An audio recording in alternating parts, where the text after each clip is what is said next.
దాదాపు 2 గంటల పాటు మీటింగ్ జరిగింది అంటున్నారు. జనరల్ గా నేను కూడా ఢిల్లీలో 8 సంవత్సరాలు ఉన్నాను. ప్రధానమంత్రి విందు మీటింగ్, డిన్నర్ మీటింగ్ చాలా తక్కువ మందితో ఉంటుంది. ఎందుకు లోకేష్ ఎంచుకున్నారు అనుకోవచ్చు ఈ 2 అవర్స్ మీటింగ్ ఎందుకు అనుకోవచ్చు. చంద్రబాబు నాయుడుతో కూడా జరగలేదు బహుశా డిన్నర్ మీటింగ్. అవును, what you said is correct అండి భరత్ గారు. సాధారణంగా ప్రైమ్ మినిస్టర్ అంతసేపు ఎవరిని కలవరు. ఆశ్చర్యకరం ఏంటంటే నాకు తెలిసి బీజేపీ నాయకులతో కూడా ఆయన అంత టైం స్పెండ్ చేయలే ఎప్పుడు. అసలు డిన్నర్ మీటింగ్స్ అనేవే రాజకీయ నాయకులతో ఉండవు అన్లెస్ ప్రోటోకాల్ మీటింగ్స్ అయితే తప్ప. ఈ మధ్యకాలంలో మనకు తెలిసి జేడీ వ్యాన్స్ వచ్చినప్పుడు అమెరికా ఉపరాష్ట్రపతి ఆయన కుటుంబంతో, అది ఎలాగో ప్రోటోకాల్ అనుకోండి, ప్రోటోకాల్ వల్ల అంత టైం స్పెండ్ చేశాడు ఆయన. అంతేగాని బీజేపీ నాయకులతో కూడా అంత టైం స్పెండ్ చేసినట్టు ఎప్పుడు చూడలేదు ఒకటి.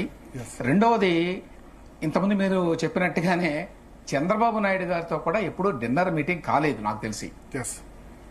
నీతి ఆయోగ్ అటువంటి మీటింగ్స్ లో అందరూ ముఖ్యమంత్రులు ఉన్నప్పుడు జరిగింది తప్ప ఇండివిజువల్ గా జరగలేదు. అంత టైం అసలు స్పెండ్ చేయలేదు. అందుకనే ఈ మీటింగ్ కి ఖచ్చితంగా రాజకీయ ప్రాధాన్యం ఉంది అని చెప్పి అనుకుంటున్నాను నేను. అంటే అక్కడ ఆ డిన్నర్ మీటింగ్ లో ఏం మాట్లాడారు అనే దానికంటే కూడా ప్రధానమంత్రి అంత టైము నారా లోకేష్ తో స్పెండ్ చేయటం అనేదే ఇంపార్టెంట్. దాని ద్వారా ఆయన ఒక మెసేజ్ ఇస్తున్నాడు. ఒక క్లియర్ అండర్స్టాండింగ్ ఏమిటంటే ఈవెన్ విద్ ఇన్ బీజేపీ భవిష్యత్తులో తెలుగుదేశం పార్టీకి నాయకత్వం వహించబోయేది నారా లోకేష్. అందుకు తగ్గ ప్రయత్నాలు ఇప్పటి నుంచే జరుగుతున్నాయి. సో నెక్స్ట్ ఎలక్షన్స్ నాటికి అంటే 2029 నాటికి బహుశా లోకేష్ నాయకత్వంలోనే తెలుగుదేశం పార్టీ ఉండబోతోంది. అట్లీస్ట్ అతను చాలా కీలకమైన పాత్ర పోషిస్తాడు 2029లో. ఆ నేపథ్యంలో కొత్త తరాన్ని కూడా నర్చర్ చేయాలి మనం.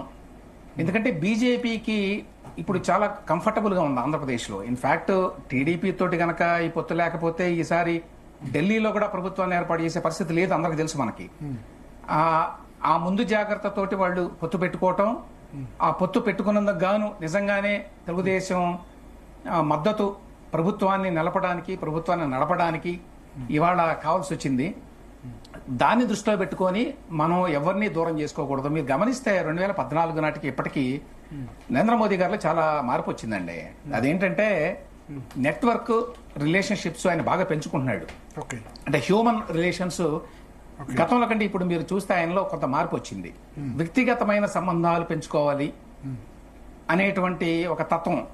జేడీ వ్యాన్స్ వచ్చినప్పుడు కూడా ఇన్సిడెంటల్లీ ఆయన భార్య తెలుగు మూలాలు ఉన్న వ్యక్తి అనుకోండి, బట్ వాళ్ళతో గడిపిన విధానం, వాళ్ళ పిల్లలతో ఆయన గడిపిన విధానం, అదంతా చూస్తే ఏంటంటే వ్యక్తిగతంగా కొంత రిలేషన్షిప్స్ పెంచుకోవాలి అనేటువంటి ఆలోచన ఇప్పుడు ఉన్నది. ఆలోచనే కాదు, ఆ రకమైన మార్పు వచ్చింది నరేంద్ర మోదీ గారి పర్సనాలిటీలో.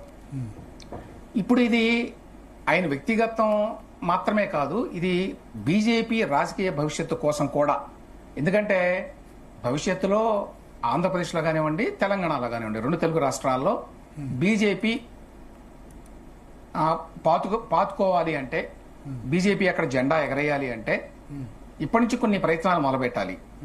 తెలంగాణలో ఏదో కొంత చేయగలం అనుకున్నారు కానీ అంత చేయలేకపోయారు. ఆంధ్రప్రదేశ్ లో నేరుగా కాకపోయినా ఈ ఎన్డీఏ పార్ట్నర్స్ ద్వారా, ముఖ్యంగా తెలుగుదేశం పార్టీ ద్వారా ఇవాళ ఏపీ మీద పూర్తి కంట్రోల్ ఉంది. ఇవాళ పార్లమెంట్ లో వాళ్ళకి ఏం కావాలంటే అది చేసుకోగలరు. అంటే తెలుగుదేశం పార్టీ దేనికైనా మద్దతు తెలిపేటువంటి ఆ రిలేషన్షిప్ ఏర్పడింది 2 పార్టీల మధ్య.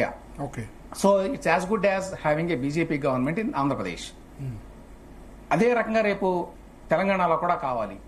ఇందుకు స్ప్రింగ్ బోర్డ్ గా ఆంధ్రప్రదేశ్ ఉపయోగపడుతుంది. ఇక్కడ గనక మనం అంటే తెలంగాణలో కూడా టీడీపీ ఉందా, ఆంధ్రప్రదేశ్ లో అనుకుంటే ఆ తర్వాత తెలంగాణ కూడా విస్తరించవచ్చు. బహుశా ఈ ఆలోచనలన్నీ కలిపే ఇంతసేపు నరేంద్ర మోదీ గారు నారా లోకేష్ స్పెండ్ చేశారు అనుకుంటున్నాను.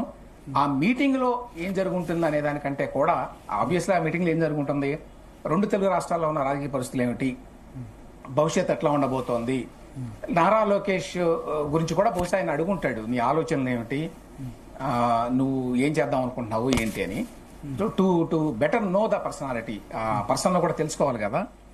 అయితే నేను ఇంతకుముందు చెప్పినట్టు మోదీ గారు ఇదేదో ఆయన వ్యక్తిగతమైన సంబంధాల కోసం చేశారని చెప్పి నేను అనుకోవట్లా. అది కూడా ఉంటుంది న్యాచురల్ గా. కానీ రాజకీయపరమైనటువంటి ఆలోచనలతోటి రాజకీయపరమైనటువంటి వ్యూహాలతోటే ఈ పని చేశారు అనుకుంటున్నాను నేను. ఓకే, సరే, ఒకటి అన్నారు మీరు, తెలంగాణలో కూడా అవసరం. తెలంగాణలో టీడీపీ ప్రామినెన్స్ ఉందా ఇంకా?